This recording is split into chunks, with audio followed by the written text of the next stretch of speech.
Mike Sports Vibes, thank you for vibing with me. The 76ers won Game 5. Woo! What a victory. You know what I'm saying? Victories, man. Feel so good. Victories feel so good. I try to tell people that have faith and have confidence in the 76ers because I try to tell people that the Celtics are not the same. We won Game 5. 115 to 103. 115 to 103. It was a beatdown. You know what I'm saying? It was a straight up beatdown. From the first quarter to the fourth quarter. It was a beatdown. So the Celtics fans were saying, I'm delusional. I don't know basketball. The Celtics are better. The Celtics got a better defense. The Celtics got this yada bullcrap. Whatever. But the Celtics don't got the MVP. The Celtics don't got Tyrese Maxey. The Celtics don't got James Harden. The Celtics don't got Doc Rivers. The Celtics don't got Tobias Harris. The Celtics don't got PJ Tucker. I said we can win this game in 6 and 7. I had that same energy the very first game. Before the very first game, I said we can win this series in 6 or 7 games. I have a feeling the Philadelphia 76ers will beat the Celtics in Game 6 in Philly on Thursday. I always said sometimes the impossible is possible. I always said sometimes the impossible is possible. They try to say that Joel Embiid, Skip Bayless tried to say from Undisputed, that guy Skip Bayless, he tried to say Joel Embiid has a tear in his knee. He's only going to be 20% of what he's usually. He said 20% of what he usually is. That's what Skip Bayless said. He said he has someone in the Sixers organization giving him the information. Well, Skip, keep that same energy, keep that same mindset, because I don't want you cheering for the 76ers. I don't want you cheering for Joel Embiid. I don't want you anything around the 76ers. I don't want you to contaminate us, because if you're going to ride with us, ride with us. Don't hop off the wagon and try to come back on. And that goes for all the 76er fans that ain't diehard like me. If you hopping off the bandwagon, I don't know what to tell you, man. You got to have some more faith in your squad. But let me get to the game real quick, and then I'm going to get to Game 6.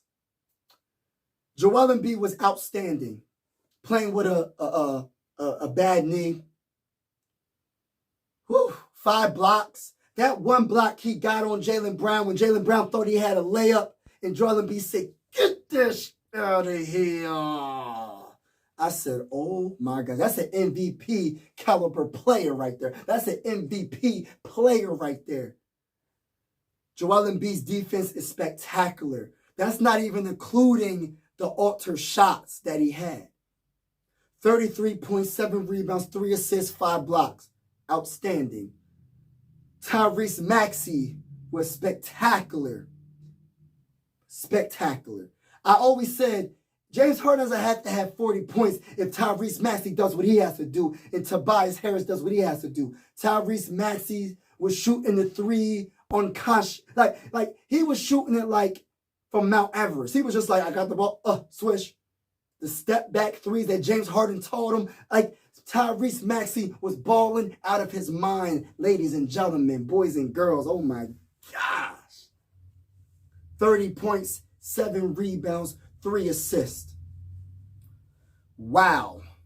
Tobias Harris, even though he got in foul trouble, was aggressive. He got the ball, he didn't overthink it, and he drove to the lane. Anybody smaller than him, he drove to the lane. He did not play games. What did Tobias have? 16 points and 11 rebounds, a double-double, 1 assist. But he was in foul trouble. So if he wasn't in foul trouble, he would have had 20-something points. This was a beatdown. This was a beatdown. The score looks better than what it really was. The score, 115 to 103, looks better than what it really was. And all the Celtics fans were saying, oh, y'all not going to beat us in Boston. We're going to beat y'all in 6. All right, man. Keep that same energy. And I'm not bragging and boasting, but I'm letting y'all know I know my basketball, y'all. You talking to someone that watched every single Sixer game this season. I love the Sixers. I know what they're capable of. PJ Tucker got in his ear in game 4 and said to Joel Embiid, Al Horford can't stick you. You are the MVP. Do not let him block you. Do not let him get in your head. You do what you got to do as an MVP and dominate the game because you are the MVP. And that is the thing. Like PJ Tucker held Joel Embiid accountable and Joel Embiid balled out his freaking mind. It's not all about the points. It's about the defense, the 5 blocks, all the alter shots. They were scared to drive in the lane when Joel Embiid was down low. They were scared to drive in the lane when Joel Embiid was down low. So I just want the same energy, tell the fans. And I want the smoke. I want the smoke. Did I say go Sixers? Let's go Sixers. Let's go. Man, James Harden had almost a triple-double, 17 points, 10 assists, 8 rebounds. It wasn't about the points. It was about the assists. He almost had a triple-double. But the thing about James Harden, he controls the game half court. Because even though his assist wasn't up and his points were up, that pass to another. See, it's like a double. It's like when he passes to someone, and then they pass it to another person that's wide open for 3. It's like he's setting up the offense in the half court.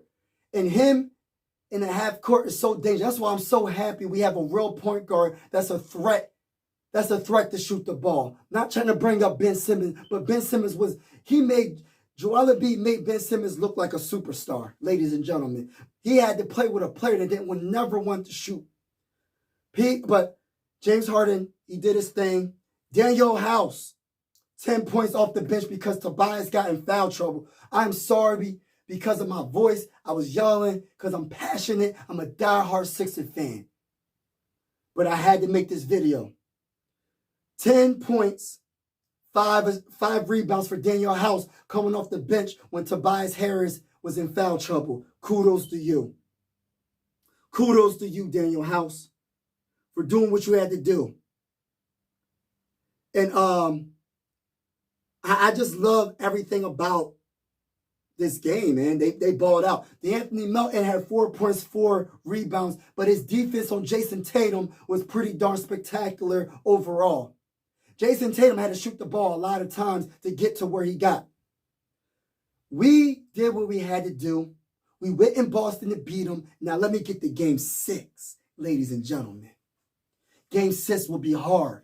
Will be the hardest game for the Sixers since 2001 in the finals. I'm going to repeat that. This game 6, elimination game for the Celtics. Yes, I said it. The elimination game for the Celtics will be the hardest game for the Sixers to get that dub. Because the Celtics are going to be desperate, but guess what? We desperate as well. We need to knock them out in game 6. We need to knock them out in game 6. We need Joel Embiid, the MVP, to ball out. We need Tyrese Maxey to ball out. We need James Harden to ball out. We need everybody to put their best efforts forward. We need PJ Tucker to keep doing what you're doing, bringing that energy and that toughness. That's the thing about the Sixers this year. It's that energy and toughness. And I'm going to tell you the player that did it. I'm going to tell you the player. That's PJ Tucker. D'Anthony Melton coming from the Grizzlies for that first-round pick. Daryl Morey, I want to say thank you for building this team. Daryl Morey, I want to say thank you for building this team. You had a vision and you capitalized on that vision. And look where we at.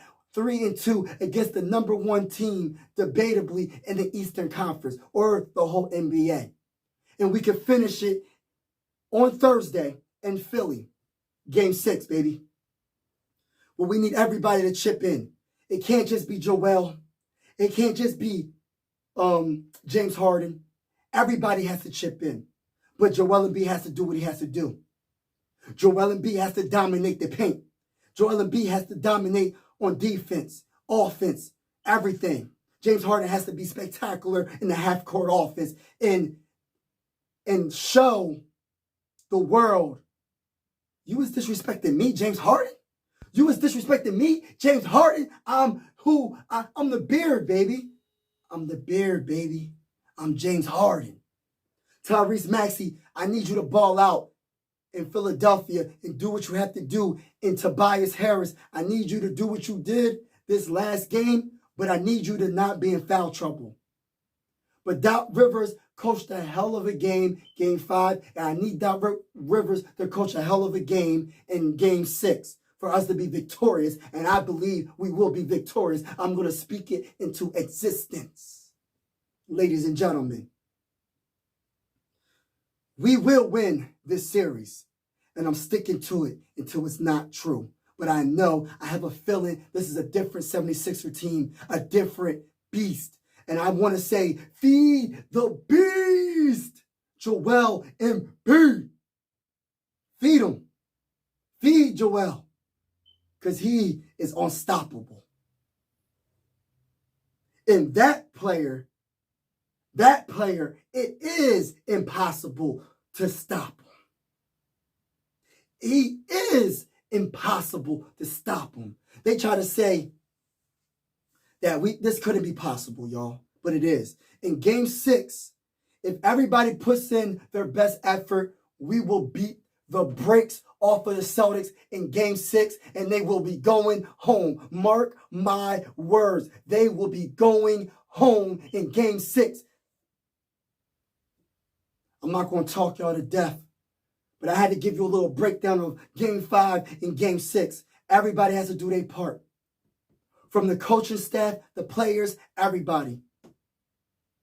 Thank you, Tyrese Maxey, for balling out for Game 5. We need you for Game 6. Tobias, thank you. Let's go Sixers. Let's go knock the Celtics out in Game 6. And I'm out.